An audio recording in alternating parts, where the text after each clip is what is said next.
Sir Chinky, you mentioned earlier na in order for you to get out of debt, you have to hate it talaga. Yeah.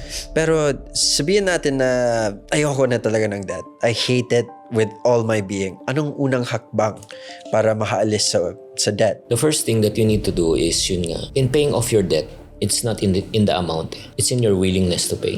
Kunyari may utang ka ng 50,000. Apa. Tsaka na lang kita babayaran pag nabuo ka na. Kung kaya mo palang buuin, bakit ka nangutang at the first place? Kung sa 50,000 na utang mo, kaya mo, let's say, ang kaya mo lang 500. Every month, kumatok ka dun. Every month, magabot ka ng 500. Mas maganda na nakikita nagbabayad ka buwan-buwan. Tsaka na lang kita babayaran sa katapusan. Sa katapusan ng mundo.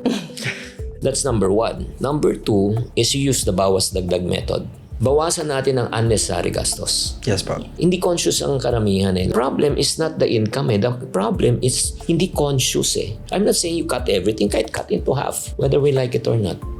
Kailangan dagdagan mo talagang income mo eh. Mahilig kasi akong sumakay ng angkas. Sabi ko, part-time or full-time? Sir, part-time. Anong full-time job mo? Sir, hold upper ako. Sige, sa kanto na lang ako, baba mo ako. Security guard siya, SG. Yes. Paglabas ko ng 5, angkas na ako to 10. Yung araw-araw na kinikita ko, yan ang pang pagkain, allowance ng anak namin, kuryente, upa. Tapos yung sweldo, ay sir, di ko ginagalaw yun kasi bumili kami ng lupa sa probinsya. I just want to encourage every Filipino not to lose hope. When there's no hope in the future, there's no power in the present. But when there's hope in the future, there's power in the present. Pero ang pagbabago ay nag-uumpisa sa atin. Huwag nating hintayin pa na ibang taong tumulong sa atin